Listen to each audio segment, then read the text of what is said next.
O clã Otsutsuki.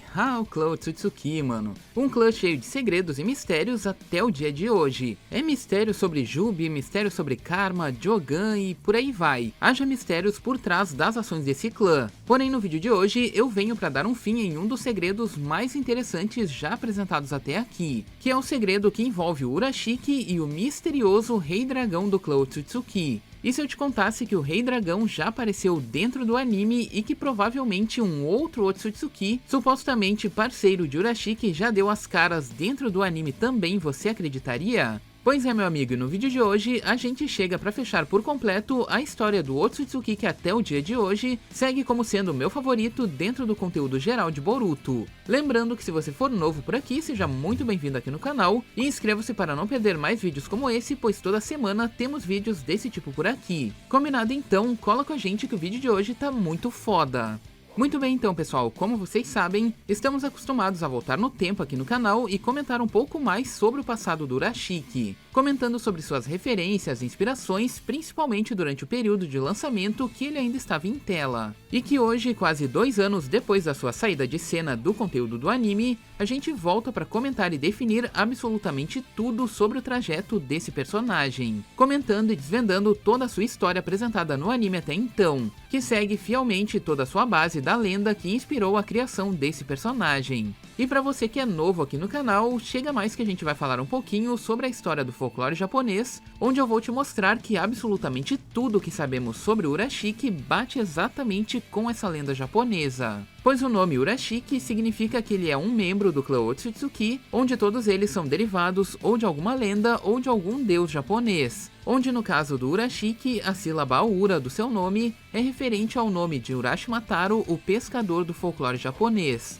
E só de falar nisso você já deve ter associado não somente ao nome, mas também ao fato do Urashiki também utilizar uma vara de pesca ao longo do seu trajeto dentro do anime, a qual ele utiliza para retirar não somente o chakra dos inimigos, mas também ele utiliza ela para capturar a natureza e também para usar a habilidade do seu inimigo a seu favor. E segundo a lenda de Urashimataro nos conta, ele era basicamente um pescador japonês que um dia na praia, ele acabou salvando uma tartaruga que estava sendo machucada por alguns rapazes. Essa tartaruga, depois que ela foi salva, ela foi devolvida ao mar em segurança por ele. Só que no dia seguinte, próximo daquele local, uma outra tartaruga chegou ali e se aproximou desse pescador. Ela disse para ele que a pequena tartaruga que ele salvou no dia anterior era nada mais nada menos do que a filha do Imperador do Mar. A tartaruga então fala para Urashimataro que o Rei do Mar queria conhecer a pessoa que salvou a sua filha pessoalmente. Então ele decide que sim, ele realmente quer ir até o Rei do Mar e ele sobe nas costas da tartaruga que veio para buscá-lo, sendo assim levado até o palácio no fundo do mar. E chegando lá no palácio, ele encontra com o Imperador do Mar e ao lado dele está a sua filha que ele havia salvo antes. Porém, dessa vez, ela não estava transformada em uma tartaruga como ele a encontrou anteriormente, e sim em uma bela princesa que ali estava. O pescador então feliz ficou no palácio, onde ele seria cortejado pelo seu ato heróico. E lá ele foi bem tratado e acabou ficando vários dias presente naquele palácio. Porém, com o passar dos dias, ele foi sentindo falta da sua terra natal, até então ele decidir que ele queria simplesmente voltar, né? Queria sair do palácio e voltar de onde ele veio. Só que antes de fazer o pedido e antes mesmo de partir, ele acabou recebendo um presente que era uma caixa da Princesa do Mar, com a promessa de que ele só fosse abrir aquela caixa quando ele ficasse extremamente velho.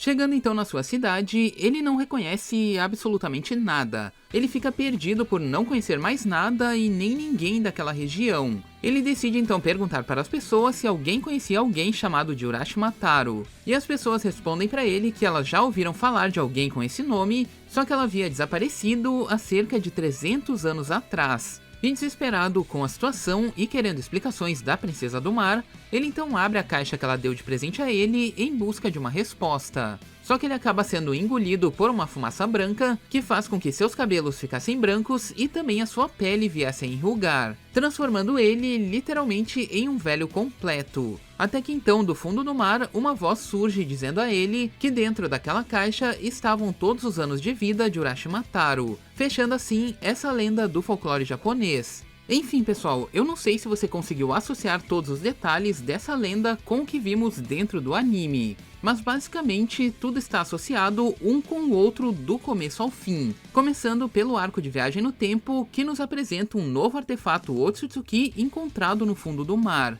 Esse artefato é de conhecimento do Urashiki, que no começo desse arco ele estava na mão dos humanos. E referente ao começo da lenda do pescador, Urashiki então liberta esse artefato do selamento que ele estava, bem parecido com o fato do pescador ter salvo a tartaruga daquela lenda. Ele se refere a essa tartaruga como Karasuki, o qual a trata como um aparelho de viagem temporal, enquanto a tartaruga trata o Urashiki com o termo Sama, mencionando ele como seu mestre ou mestre daquele equipamento, o qual seria usado para entrar em uma viagem no tempo até o passado de Naruto. Eu não sei se você conseguiu associar tudo até aqui, mas essa tartaruga supostamente seria a mesma que vem buscar o pescador para levá-lo até o reino submarino daquela lenda, o qual ela leva o pescador até um local onde o tempo passa de uma forma um pouco diferente, sendo essa então a primeira referência da lenda que a gente tem no arco de viagem no tempo. Porém, ainda falando sobre a tartaruga, é interessante notar que ela é um aparelho Otsutsuki e não sabemos exatamente de onde ela veio, mas se ela parou na terra ou até mesmo no fundo do mar é porque ela tinha um outro mestre. E esse outro mestre poderia ser de fato a dupla do Urashiki, ou baseado na lenda do pescador, essa poderia ser a Otohime, a filha do Imperador do Mar, o qual o próprio pescador a salvou dentro daquela lenda. E se alguém trouxe essa tartaruga para a Terra, certamente foi um Otsutsuki que estava presente no planeta. Nesse caso, supondo que seria a dupla do Urashiki ou um outro Otsutsuki baseado na Otohime dessa lenda. E a gente não sabe que fim deu a esse suposto outro Otsutsuki, mas suspeita-se que ela tenha sido derrotada e seus olhos azuis de Rinnegan foram herdados pelo Urashiki no momento atual da obra. Rinnegan esse que também, se vocês prestarem atenção entre ele e o contexto da lenda, o poder desse Rinnegan basicamente é capaz de alterar o fluxo do tempo, podendo basicamente avançar o futuro e desviar dos golpes que são jogados contra ele, exatamente como acontece no final da lenda, quando o pescador volta para o futuro cerca de 300 anos depois da sua existência. Outro ponto a se notar é sobre o misterioso Rei Dragão citado pelo Urashiki. Esse eu tenho certeza que é o tema que vocês mais querem ouvir dentro desse vídeo, tenho certeza absoluta, mano. Essa menção aparece quando o Urashiki enfrenta o Toneri pela primeira vez. Primeira não, única, né? Só enfrentou uma vez. Enfim, nessa luta o Toneri é selado pelo Urashiki, que cita exatamente a seguinte frase: "Apenas aproveite o Palácio do Rei Dragão pelos próximos 10.000 anos." Essa frase sempre gerou muitas dúvidas, inclusive tratando esse tal de Rei Dragão, entre aspas, Ryujin Shiki, como um possível líder do clã Otsutsuki. Ryujin Shiki é por conta do nome do Rei Dragão ser basicamente Ryujin, então o pessoal junta Ryujin com Shiki, assim como os outros Otsutsuki, como Momoshiki, Momotaro, Kinshiki, Kintaro, Ishiki, Sumboshi e por aí vai. Enfim, os outros Otsutsuki, assim como vocês já sabem. Mas voltando pro caso do Urashiki, anos depois da sua saída de cena do conteúdo do anime, podemos entender basicamente tudo que estava nas entrelinhas dessa frase que ele comenta com o Toneri, onde exatamente não existe um rei dragão, por assim dizer, já que isso sempre foi interpretado ao pé da letra pela comunidade, quando na verdade o que o Urashiki faz nesse momento é apenas uma metáfora para fazer referência à lenda do qual ele foi inspirado, já que a frase do Palácio do Rei Dragão significaria algo como "aproveite para ficar aqui até que os anos se passem", exatamente como o Rei Dragão Ryujin convidou o pescador para passar um tempo em seu palácio, onde o pescador foi cortejado, fizeram um banquete e por aí vai. Enfim, comentamos sobre isso no começo do vídeo, só que nesse caso o Toneri ficou congelado com uma espécie de selamento baseado exatamente na lógica de tempo do Palácio da Lenda. Portanto, nunca existiu um palácio e também nunca existiu um Rei Dragão dentro do anime de Boruto. E sim, tudo isso foi apenas uma analogia para vincular o que estava acontecendo naquele momento com o Toneri com a lenda do pescador. Mas não fique triste, pois o Rei Dragão realmente já apareceu no conteúdo do anime, porém de outra forma.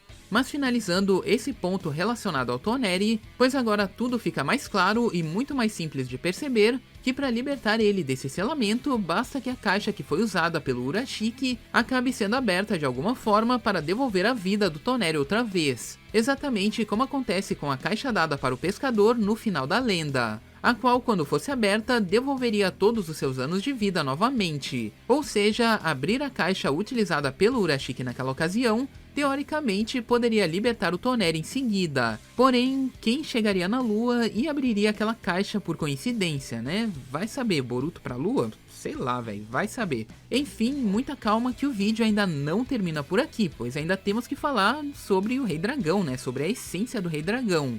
Lembra que eu falei no começo do vídeo que o tal Rei Dragão já tinha aparecido no anime, só que você não tinha percebido até então? Pois então, pessoal, ele realmente não é um Otsutsuki de fato, mas sim ele já deu as caras dentro do anime. Isso acontece no último momento de vida do Urashiki, quando ao enfrentar Boruto e Naruto, ele acaba utilizando uma técnica de nome completamente esquisito, mas que no final da técnica ele cita o nome Ryugu. Ryugu é o que? O nome do Rei Dragão do Palácio da Lenda. Corrigindo também a questão do Ryujin que eu comentei antes aqui, mas na verdade é Ryugu e não Ryujin. Apesar de ambos serem dragões marinhos ali que a gente conhece nas lendas, eles são diferentes um do outro. Um é o Ryujin e o outro é o Ryugu. Então a questão do Ryushiki ainda continua valendo, porém não como Ryujin e sim como Ryugu. Beleza? Apenas um pontinho aí de correção dentro do vídeo. Esse nome então citado por ele é o mesmo que ele cita quando sela o Toneri, citando o Palácio de Ryugu. Ou seja, essa última técnica utilizada pelo Urashiki no arco de Viagem no Tempo é baseada exatamente no Rei Dragão, que inclusive libera uma espécie de serpente marinha bem parecida com um dragão de fato,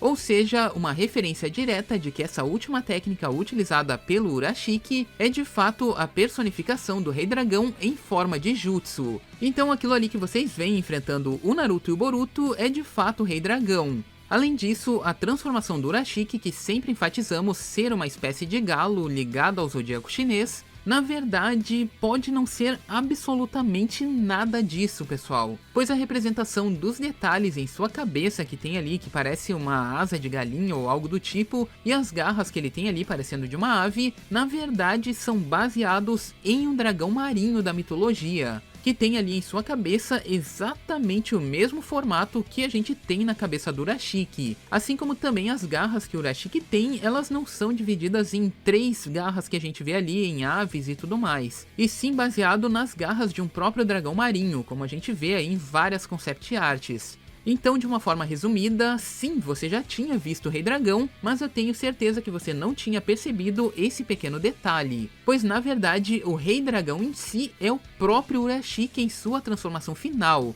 Pois é, plot twist foda, mano. O próprio Urashiki que é derivado de toda essa lenda do conto do pescador. Então, meu amigo, já sabia sobre todas essas teorias e referências? Com isso, esse supostamente é o nosso último vídeo sobre o Urashiki aqui no canal. Lembrando que temos uma teoria de que um novo arco com o Urashiki ainda pode acontecer em breve para estender o conteúdo do anime, também baseado na lenda do pescador. Lembram quando eu falei sobre os 300 anos em que se passam desde que o pescador foi até o Palácio do Rei Dragão e depois voltou de onde ele veio?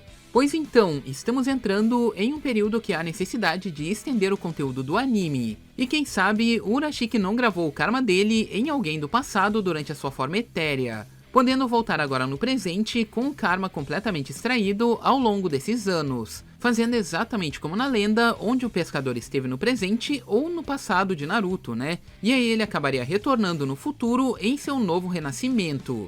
Enfim, teorias, meus amigos, teorias. Então é isso, pessoal, fique à vontade aí para comentar o que você achou desse vídeo aqui embaixo, e caso tenha alguma nova sugestão de vídeo, comente também, pois vai saber se não vai acontecer algo com a sua sugestão. Enfim, pessoal, muito obrigado por assistir esse vídeo até aqui, se possível deixe seu like aí e se inscreva no canal para dar aquela força aqui pro canal. Tamo junto, um abraço e é nóis!